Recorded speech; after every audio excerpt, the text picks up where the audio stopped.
Hello and welcome to another episode of Offshore Renewables Unplugged. My name is Simon and I have the pleasure to be joined today here by Vincent, one of our storage technology experts here at DMEC. And that's exactly the topic we want to talk about today. Really? Energy storage, but then offshore. Yeah. So maybe let's first of all start just very generally with a question of why is energy storage even a thing right now, and why should we be aware of it? Why are we maybe at DMEC looking at it? And just maybe some of your takes on the relevance of storage these days. Yeah, so what happens is the context is that of penetration of renewables. There are renewables that are still in their development that, by the way, we focusing on at DMEC. So, for instance, tidal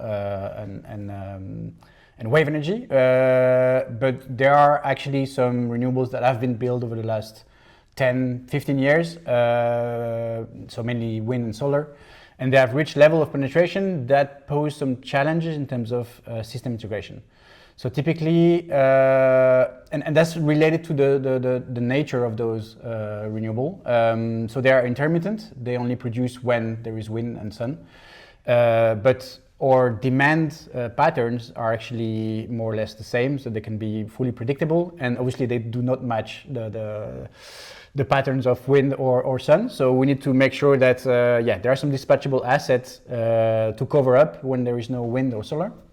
They're also uncertain. So actually, there is a forecast in terms of how much wind or sun you will have. But there are some micro weather events that actually are and will still be hard to predict. So typically turbulence effects on wind, low level jets, or for solar. So some clouds, typically if you have a big cloud just passing over a massive solar farm, the production, the irradiance will just drop. So you've got a gap between what is scheduled in terms of forecast and what is actually being delivered, which is a challenge from the grid balancing viewpoint, because you said, I'm going to deliver that much energy, and actually you deviate from that. Yeah. So that's the second challenge, that of balancing. Another one is the grid, the development required on the grid. So basically, we're shifting from big production centers, so typically gas plants, coal plants, of several megawatts or gigawatts to more distributed assets, renewable assets, which typically have a rated power much lower and are intermittent in their production. So the grid not only needs to be extended, but it also needs to cope with the fact that the power flows within the grids are actually of a lower capacity factor, so they are intermittent. So that's the third challenge. And the final challenge, I would say, is the correlation. So not only that production is intermittent, but it's also correlated. So typically in the North Sea, the wind patterns are usually affecting a whole region. So that the whole wind farm within a region will start producing at the same time. Same goes for solar.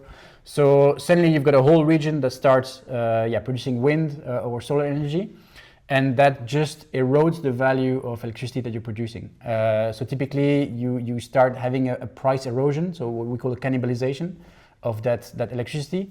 And there is just at that time too much energy for what the system actually needs.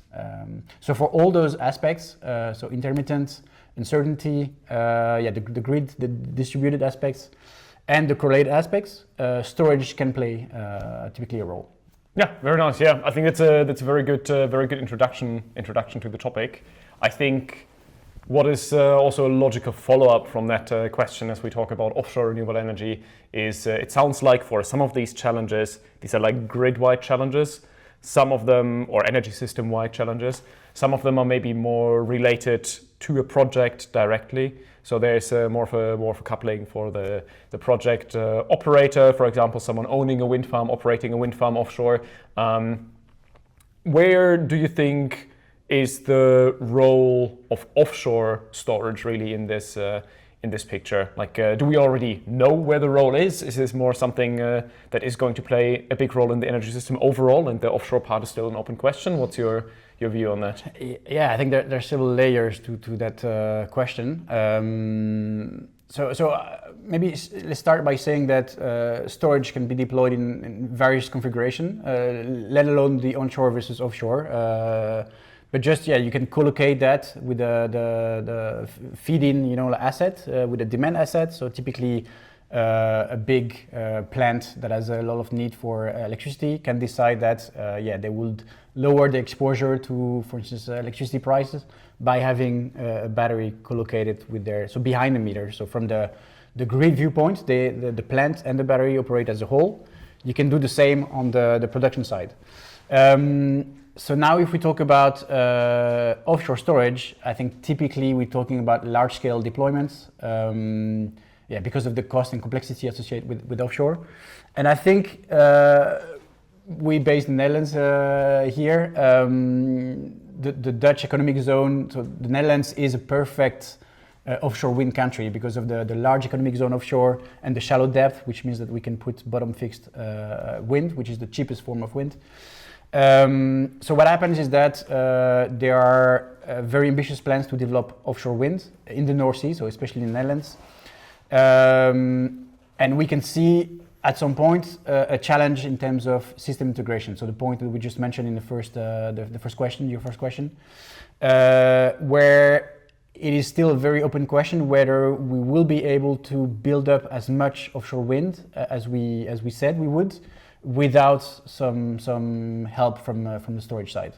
And then comes the question. So maybe we can help offshore wind with onshore storage. But there come challenges. So typically, maybe it's just a matter of taxonomy, but right now you do not pay grid fees if you're only a producer. So if you don't offtake. So typically if you put your batteries offshore with the wind assets, you do not pay grid fees. But to do that, you need to be behind the meter.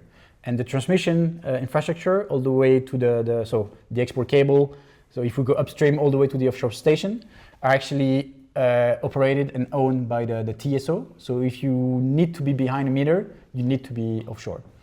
The second point is that you could say, okay, let's put that aside. We'll find a way and we'll put some storage assets at the landing points. Those landing points, again, in case of the Netherlands, but also of other countries, usually they're very big industrial sites. So big harbors, and the available space to put a storage system is not a given. And the experience we have is that typically those big harbors, they would rather use the available space to foster typically harbor activities. So something that stands still is not really interesting to them. And finally, again, in those ambitious plans to harvest wind energy, we start with the low-hanging fruit. So we start with we from the Scheveningen office, we can see the offshore wind farms here. So they're probably 20, 30 kilometers. But we're gonna harvest wind energy further and further offshore, which means that the offshore grid cost will just increase also. And if we don't put storage offshore, the utilization of that grid will be just highly dependent to the utilization of wind itself. So in case of offshore wind, I don't know, we're talking about maybe 30, 40%, maybe higher, I don't know. Depends on the type of wind turbine, obviously. And finally, there's something, I like the analogy with the shock absorber. So typically, in a car, you can put your shock absorber in many places. You can isolate the engine from vibration. In trucks, you can also put it under the seat, but it's much more effective to put your shock absorber close to where the variability is. So the wheel. In that case, if I take the analogy with offshore wind, it is much more efficient, I think, for the whole grid to absorb that variable wind power production, to place the storage offshore, so closer to the production, before basically this variation is going to impact the onshore grids and require basically a buildup of the grid all the way onshore. Okay, yeah, that makes sense. I mean, then basically we've got like these different points where there is some advantage really for the project developer to have this storage to somehow manage how they deliver energy. I guess they can also have something to do with the offtake agreements, where they can, as you said in the very beginning, have it on site to just really deliver more directly on contracts like power purchase agreements to really match what the client there is demanding. It saves them some costs potentially to actually not pay additional grid fees to really make use of the infrastructure and everything you're developing already. But also it just really helps to maybe, if we move further offshore, see if at a certain point it makes more sense to have more overplanting of these wind farms to really use those cables more effectively. As you said, like offshore wind turbine has a capacity factor of like 40-50%.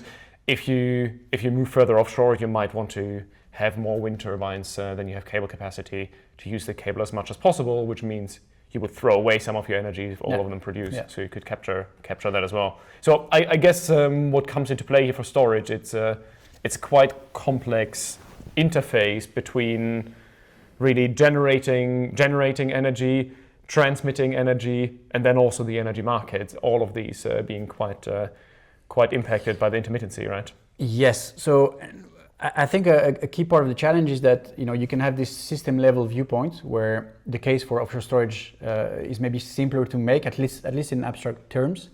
And then there is the way the market, not just the electricity market, but the whole environment is built and actually in Europe fragmented. So, for instance, in the United States, you've got some states have integrated energy utilities, where basically the transmission is owned by the same utility as the generation. And their goal is just at the state level to provide the cheapest electricity without any blackout. In Europe, this is very segmented. So yeah, we touch upon, we've got the energy developers, so that are owning or operating the wind farm. Actually, sometimes it's even split. You do have the TSOs, which are owning and developing the transmission infrastructure, and each of those have an interest in energy storage, but it's different bookkeepings. And the problem is to find a situation where, the benefits are mutualized. We can see a taste of that, again, looking at Netherlands, by seeing some kind of porosity between those two type of stakeholders. So typically for the case of, so TenneT in Netherlands, they had this TDTR rule. So the context is the grid is congested, but there is a queue of battery projects, among other, that want to be connected to the grid. And so TenneT came up with this scheme where they suggested that they could curtail up to 100% the grid access of those batteries for up to 15% of the time. And as a counterpart, you get a reduction in your grid fees. And it turned out to be a very successful scheme where battery developers, so onshore, so that from their business case viewpoint, it was actually very interesting to sign up for those schemes. So here we can see a kind of porosity where the TSO adapts its rules, and therefore let's say there is a dialogue between the energy developer, in this case the battery developer, and the TSO. We also start to see that for congestion management. So actually, not long ago, I think there was maybe 2 months ago, there was a capacity steering contract being signed between TenneT and I think it was Sequoia Energy, where basically a fraction of the capacity of the battery is reserved to manage congestion at the commands, the guidance of the TSO. And in a counterpart, they get the battery developer and operator gets compensation for the lack of revenues that will be induced by this use. So again, that's another case where we can see some mutual benefits, and I really think that's the way forward for offshore energy storage. I don't think that we can find a single use case, whether on the grid side or the energy developer side, where on its own energy storage can make sense. Yeah, I think that's a good point, and really going back to the very first point you made about our energy system that's becoming more and more renewable, where we have a lot more and changing types of loads as well. It's not only the production side that is changing, also the load side. And right now there is just this challenge for the system operators that they don't have a 100% view on the system, or also not basically any control of the system. They only have to facilitate. They can't really use the system to steer. And having these types of regulations that allow the grid operator even to take control of certain assets, to manage loads, to move loads around, etc., outside of market mechanisms, but really with direct access, makes a lot of sense there. Yeah. Maybe just to quickly dive into that point, we're quite technical in our discussion already, but I just want to make it one tiny bit more technical, picking up on a point that or a term that you've mentioned now a couple of times, which is behind the meter. Mm-hmm. Can you quickly explain, just in a couple of sentences, what's the difference between behind the meter storage, in front of the meter storage, and what does it really mean for whoever owns the storage, what they can do? Yeah, so I think you can simplify it by saying that when you're behind the meter, so it means that from the TSO viewpoint, so from the grid viewpoint, they give you, they will record your power flows, and rather than accounting for a battery and a plant or a generation asset, they will just look at both as a whole unit. And actually, it has some, let's say, real life impact on the business case, or let's say it has some practical implications on the way the grid tariffs are applied. So typically, if you're a standalone battery in the grid, meaning that you can feed in and discharge to the grid, you will pay grid fees because you're an off-taker.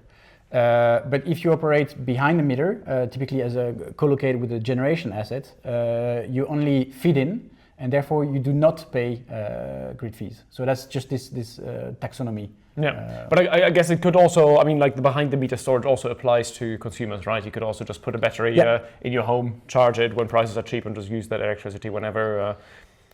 Yes, in that case, I have to confess that I think the biggest aim here, if you're on the demand side, is just to optimize the consumption patterns of your plant with your dispatch strategy of the battery. So again, you co-optimize their use, and from the grid viewpoint, it means that you're an off-taker, so you do pay grid fees. But rather than having your battery do cycle, and actually that's actually I would say quite depending on the use case. You could still have a plant and a battery where the battery still do energy arbitrage for a fraction of its capacity, and the rest is dedicated for optimizing the plant side. Yep. So I think that then the use cases are very versatile, by the way. Yeah, fair enough. Yeah, and I think there's like a lot of companies also now really specializing exactly on that side, seeing that a lot of consumers or maybe also producers are reacting to the energy market in the way that they introduce more flexibility into their own systems, and then there are these aggregators which really help them to generate revenues from these flexibilities by managing them like on a larger scale, bundling them together, etc. Just very quickly too, in front of the meter as well, I guess there's, if you are a battery on the system, you can also do things beyond just trading energy. You can also participate in some other markets. But just to quickly point that out, how relevant do you think it is for the potential success of offshore storage to be able to also participate in those other markets? It's quite often referred to as revenue stacking, to do a lot of things with this battery that goes beyond just trading power. Do you think it's a crucial aspect, or do you think it's not the most deciding factor? I mean, definitely participating in different revenues will play, I think, a major role in the business case of storage assets. So offshore included. But maybe actually it's a good opportunity to look back at how at the role that energy storage has played in the system, so utility scale energy storage over the last 10 years, because in the end it's very recent developments. The first batteries deployed at utility scale in Europe were possibly installed like 10 to 15 years ago maximum. And initially they used to only play a role on what we call grid services. So balancing the grid, making sure that the grid doesn't collapse. So basically, the grid is a synchronous network where a certain frequency has to be stabilized. And batteries used to be good at just delivering power at a very short notice to make sure that frequency could be contained. So the drop in frequency could be contained to a certain level. So that's what we call FCR, and that's a market in itself. It's not a wholesale electricity market, but that's a market in itself. And then step by step, as the cost of cells decreased, meaning as the cost of energy capacity decreased, the use of storage, in this case battery, evolved from a power intensive use case to a more energy intensive use case. So still in the grid services, we had a move from FCR to AFRR, which is not just containment of the frequency drop, but a restoration of the frequency, which involves larger amounts of electricity. And those are not exclusive. So you can have a battery that is participating to FCR and AFR. I think there's a good point also to mention. This is, I think, also one of the key developments we've seen on battery technology, or maybe the techno-economics of batteries, like that energy or capacity in batteries is increasing, right? Yeah, and that again enabling these markets. And we're talking here about a specific technology, which is lithium-ion, not to name it. So indeed, the cost of cells has decreased because of really large-scale benefits, industrial benefits from large-scale production, very much in the same trend as solar panels, by the way.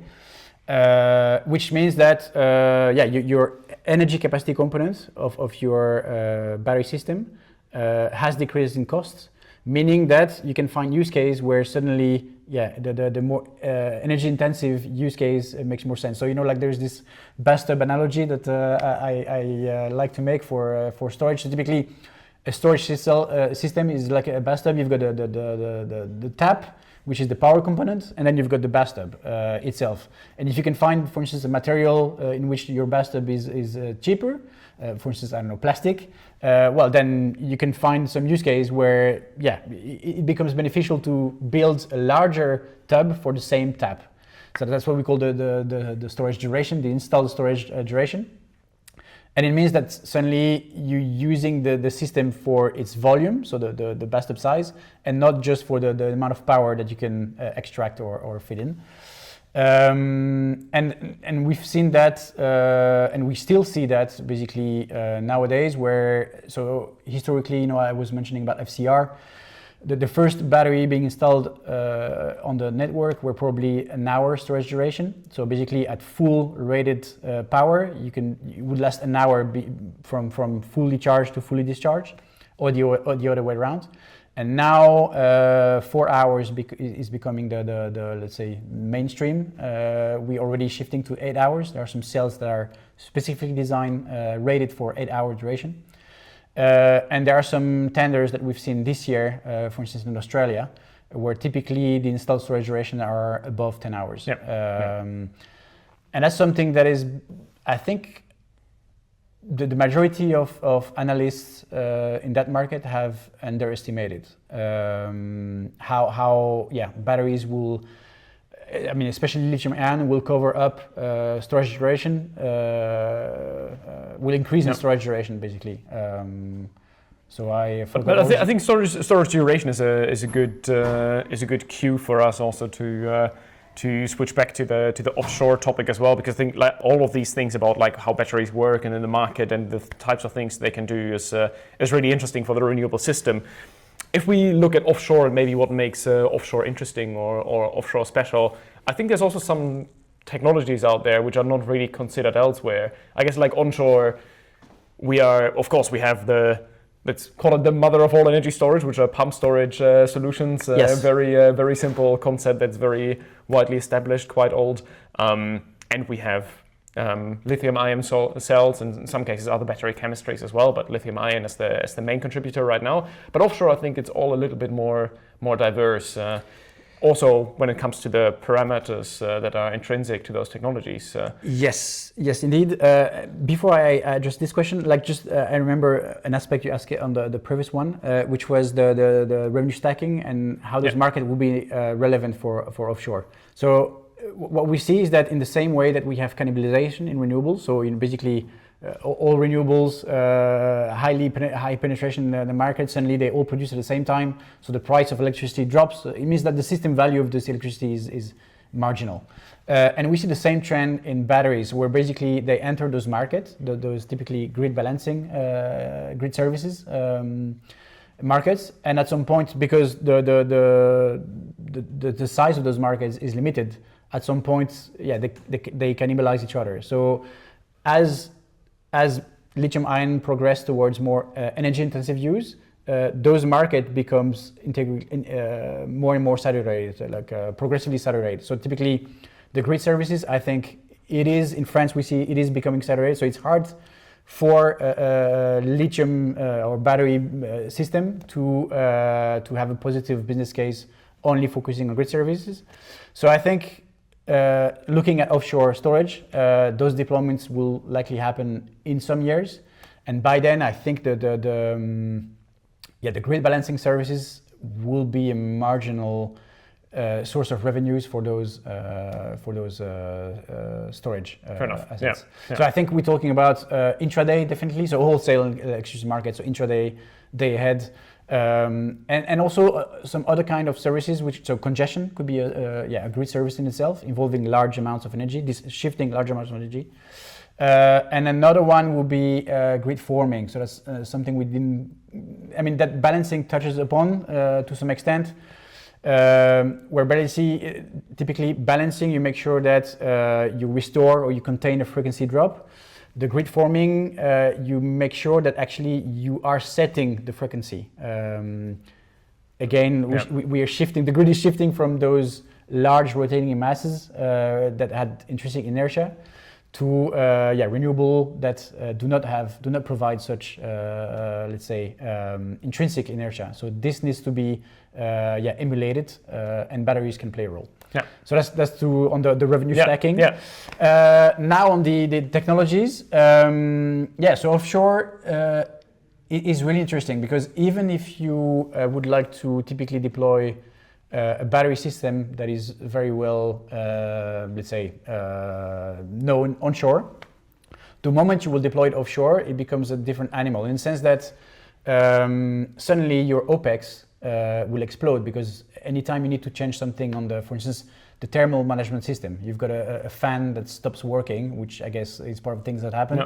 Yeah. Rather than sending a technician 1 hour drive onshore, you need to send a boat. Which availability is going to depend on the boat availability, whether the weather enables you to get there. So very likely you will overbuild all those systems to make sure that if one fails, you've got a backup. Yeah, it's a bit like what we've seen in wind as well, right? Moving from onshore to offshore is kind of cost increase of like 2.5, 3 times. Exactly. Depending a little bit on how you look at it, but yeah. But so what's interesting is that maybe that also calls for different technical solution. Maybe lithium-ion is not the solution itself. Also because you need to support lithium-ion. So how do you put it? Do you put it on the seabed, floating, on a bottom fixed platform? This is still very much open questions, and obviously the costs of putting the same system offshore, as you mentioned, I guess to the first order we can assume the same trend. So increase by, you mentioned, 3 times as much. Yeah. But so maybe there is a space for other technologies, and I think we can sum it up in two different natures. So the first one is indeed very much the same concept as pumped hydro. So we tend to forget that indeed dams and the water reservoir are energy storage assets. So some of those technologies are building up on the same principle. So basically, rather than having some delta in pressure, so rather than having the potential energy by having a height difference between where you put the reservoir and the pump, you've got the same height difference, but exacerbated by the hydrostatic pressure of the water. So you've got a water column, you put your reservoir or your turbine at the bottom, and you benefit from the pressure from that water column that gives you basically a potential energy. The main difference with the dam is that the way you reverse the cycle will be a bit different. So you need to make sure that you empty and fill it that reservoir. So there are different concepts, by the way, that leverage on the same exactly this principle. The difference is in the way the cycles of filling up and emptying the reservoir works. Also regarding the way the reservoir is built, so it could be concrete, it could be some kind of reinforced polymer. So different concepts are like have some flexibility as well, I guess. So I guess each of them has its pros and cons and makes them a bit more suitable for deeper water or not. So for these different pump storage systems, I guess you could call them. What are those different mediums that you could use for them? So some of those concepts use directly the seawater as a medium to fill in and go through the turbine. Some others use different kind of fluid that obviously still needs to be put under pressure by the water column. So needs to be a flexible membrane. And then the other subtlety, or let's say difference, comes into the way the flow in, flow out cycles are performed, and the material used for the reservoir envelope. So you've got concrete options, but some other kind of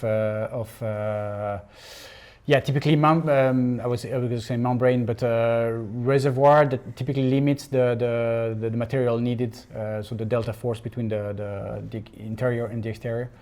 And that makes all those solutions more or less, let's say, prone to one environment, so deep sea water or another. So but none of them are commercial. They're just reaching the pilot phase right now.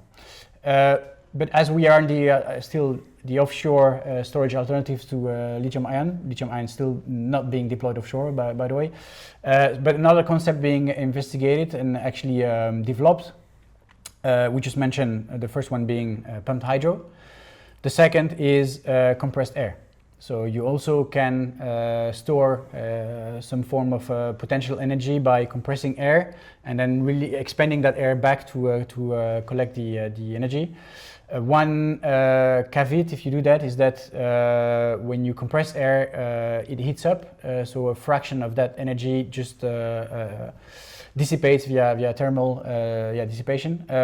But if you do that underwater, use the ocean as a heat sink, so you will still dissipate power when you compress, but you will recover a fraction of that when you expand air. Yeah. So there is a company in the Netherlands developing that, and the idea is to increase your round trip efficiency by doing so underwater, among other advantages. So that's the two families of let's say technology path. One is pumped hydro, the other one is compressed air, or some variations in that. It sounds like a really interesting alternative to just the battery cells, because you somehow you get access to much more storage capacity as well, I assume, right? Yes. So one advantage is that you can decorrelate the power from the energy almost by construction, while for the batteries, the cells are actually rated for a certain C rate, which means that, of course, you can operate them at a lower C rate, but you still pay for the C rate they can go up to. So C rate is the amount of power they have. Exactly. So the storage duration is the inverse of the storage duration. It means that their cells are built for a certain storage duration per se. So I mentioned that batteries are expanding towards longer duration. Recently, there was a company which I can't remember the name by heart, but basically that start producing cells designed for 8 hours duration, so a C rate of 1/8. So the advantage of those solutions is that you can decorrelate the power from the energy. So looking back at this bathtub analogy, really size the tap and the bathtub differently. Another, which I think should not be underestimated, is that that opens up the way for some sovereign solution that are not depending on supply chain completely or largely controlled by China. So I mean more depending on like certain mechanical components rather than minerals, materials, or manufacturing capabilities which are not so much present in Europe. Yeah, exactly. Yeah. So if you look at batteries now, the cells are Chinese made in their vast majority, or Asian made. And then, you also have what's called so-called integrators. So, you stack up those cells into modules to pack. Then you've got a thermal management system, power management system. And again, we're going to build a dependency on this supply chain while we just trying to get out of the dependency on fossil fuels from Russia or from the US. So, and that's really interesting because that's I go to do different kind of conferences. There are the conferences about battery developers really deploying right now systems in Netherlands, for instance, or in Europe. And to that audience, if you talk about alternative technologies, you're hardly audible. And then you go to some more, let's say, technical-oriented conferences, where you almost blacklisted if you pronounce the term lithium-ion. So we're trying to unite a bit those two worlds. Fair enough. Yeah, and I think in that way, the offshore sector seems like a good way of seeing how you can unite these two worlds as well. Because as you said, due to the physical circumstances, you do have the depth available to make some of these systems work. Onshore, you're simply very limited of where you can do pumped hydro because you need topography, which especially I guess in the Netherlands is a bit of a pain point, if it's fair to say that. Indeed, yes. But basically, if we look at those pumped solutions and also the duration aspect of it, is there something to be said about that they're like absolutely needed, like when it comes to long duration storage? Is that something where we've already seen like a clear answer? We will need these really long-term storage systems, or how do you see that debate right now in correlation with like how far cells have gotten, and what other technologies could do? Yeah, so there are some studies being conducted at system level. So again, they're coming from the US, where everything is integrated at a state scale, where it was shown a few years ago that some storage duration up to 100 hours could be relevant. And again, here's not so much about in the end, the storage duration is more result than result than assumption, in the sense that you need to have the energy capacity cheap enough to make sure that you can be cost effective at building a large tub. At having a long duration that is cost effective. But what happens is that over those last years, the price not only of battery cells has decreased, but the price of solar panels has decreased, and this is the duo that's really winning at the moment. And obviously, they're shifting the energy landscape because if in the end we can cover all needs with solar and batteries, the case for wind and batteries becomes much more difficult to make. Or wind plus storage. So definitely, what we see is that for offshore, so to support offshore wind, which again I think is the case of offshore storage, there is no incentive of putting, or very little to put offshore storage if not co-located with offshore wind. Some storage duration, again, we were talking about storage duration in the range of 10 to 30 hours, I would say. So again, and then the question really is like, how far do different technologies get in achieving that? So it's really hard to draw the line right now to say like this is where one stops and the other one starts. Exactly. So if you can make your reservoir cheaper per unit volume, then your storage your optimal storage duration, so the one that lowers your capex, will just increase. So that depends on how those developers manage to reduce their cost, and including, especially the cost of their energy capacity. Yeah, and as we have seen now, like for these different technologies, some of them are really on a cost reduction path, as you just said. Onshore, a lot is happening. We've been talking about that quite a lot today, but to really just zoom in on the offshore part, especially these new technologies, one more time. How far are these systems in comparison? Are these systems already deployed? Of course, we at DMEC work a lot with innovations, with new technologies. Where do you think some of these newer concepts fit in?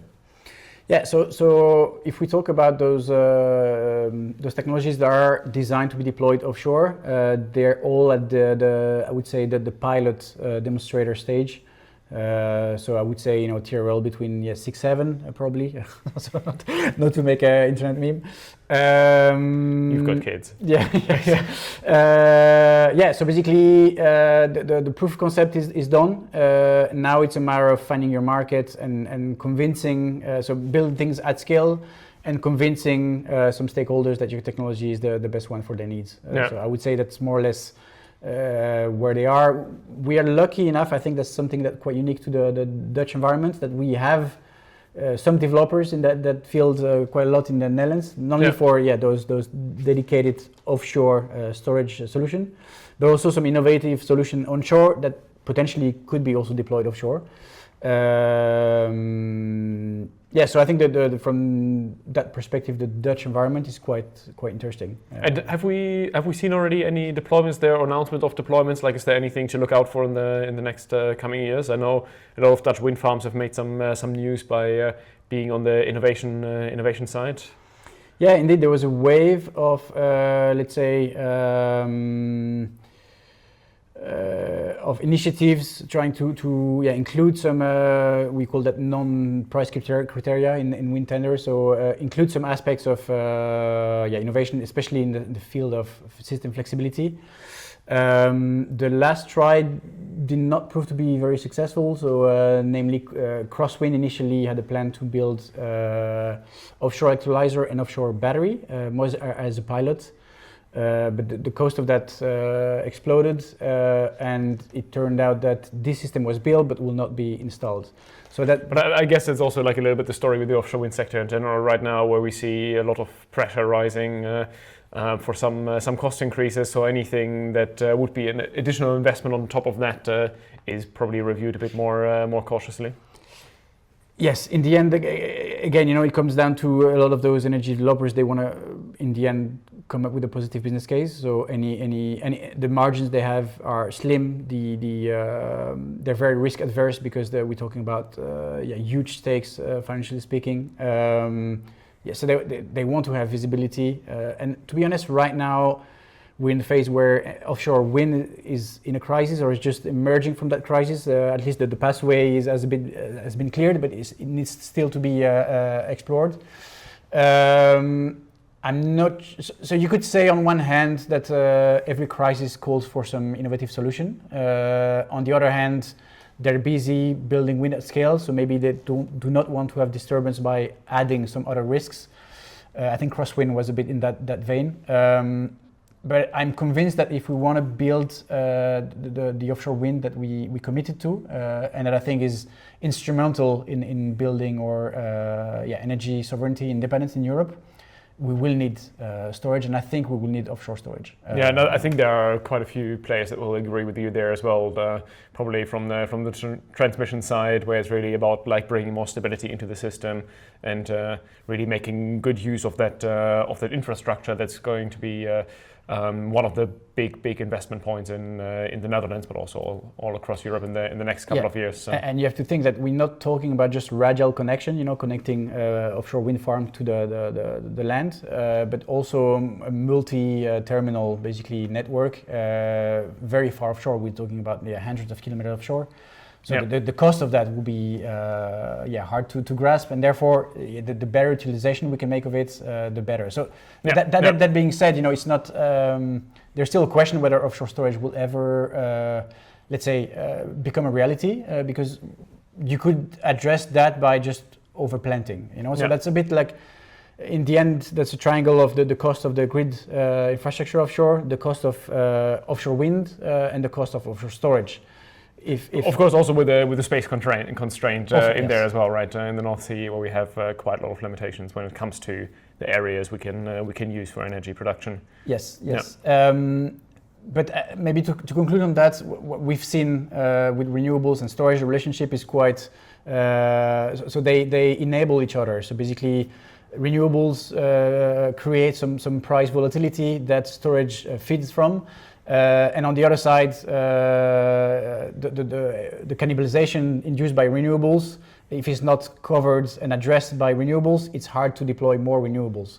Yeah. So basically, those storage and renewables are structurally made to be developed together.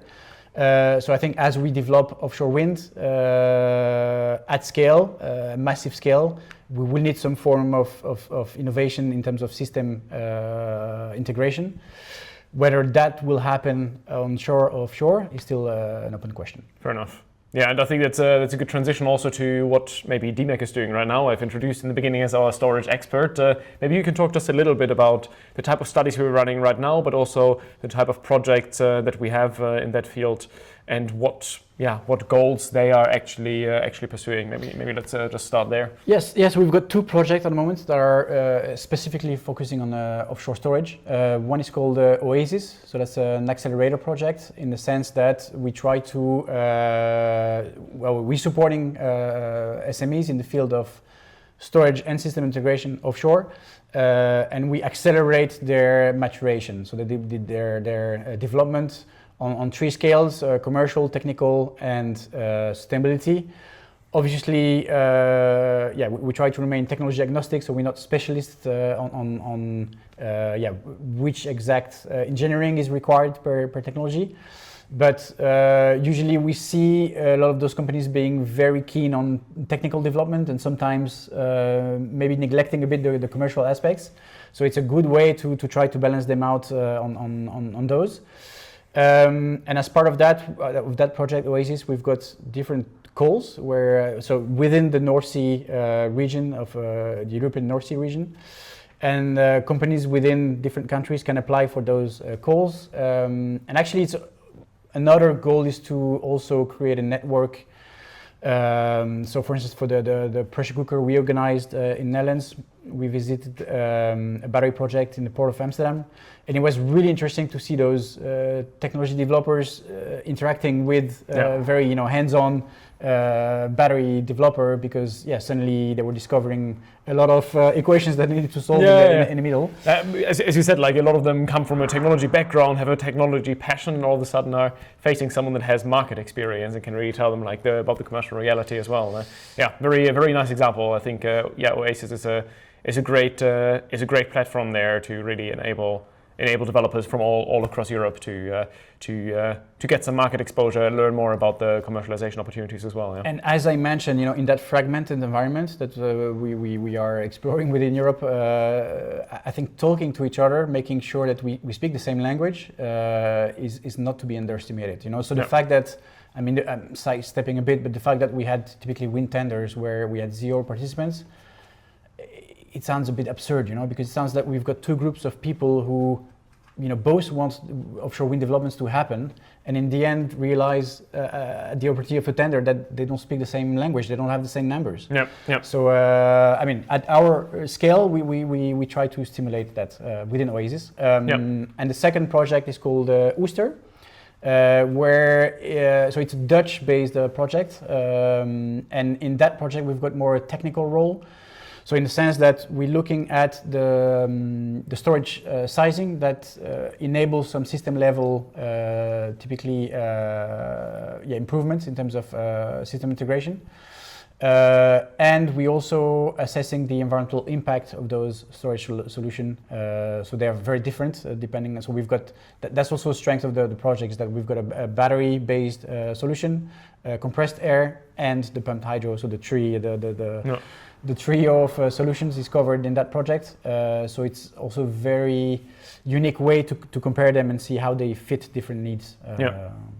Very nice. And what do you think is your passion point about that project? I know you spent a lot of time on it. Is there like one question that really comes to mind that we're trying to answer there?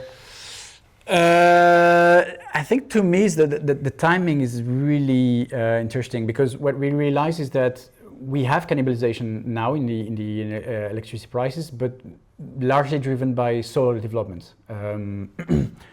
So if you collocate a storage asset with wind, you're collocating with the generation type that does not create cannibalization, which doesn't really play in its favor. So I think we have to wait for the moment where wind penetration is high enough that it does create its own cannibalization. and storage then becomes much more relevant. So we have to be it's really careful. like the sustainability of the business case there in the long term as well. As we keep expanding wind, now's the time to already think about storage. And yes. So it's I think what is really interesting is that so you could say that storage systems are a trade-off matrix in themselves, because there are a lot of variables and it's a trade-off between all of them. So you can increase your round-trip efficiency, but maybe at a higher capital cost. And there's also a lot of variables at play. So I mentioned, the penetration of wind. That will depend on how wind is being built up over the next years. How the cost of those systems will decrease over the next years. So making all that interact in forecasting studies is really really interesting. Nice.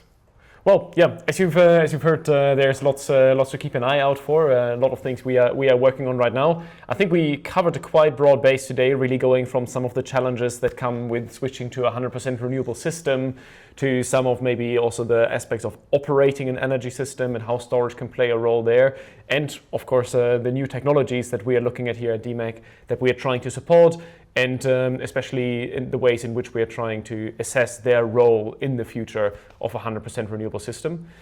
Thank you very much, Vincent, for your time and for a discussion. We really had the chance to go a lot in depth. Kudos to everyone that stuck around up to here. I think you really heard all the details you can about this topic. And yeah, if you're interested to learn more about any of our projects, please have a look at our website, especially for the OASIS project. If you are a technology developer and are keen to join the project, also have a look there at our open calls, where we are supporting companies from Germany, from France, from Denmark, the Netherlands, Belgium, Sweden, and Norway. So yeah, a lot of opportunities there to join a great network and learn a lot, and really get into the next step for your technology development. And if you're keen to hear about any other of our topics, please have a look at our other channels as well. We have a session, for example, on hydrogen already, which has some overlaps, I think, with storage in the discussion. But yeah, I won't spoil it too much. Have a look there. Thank you very much, and see you next time.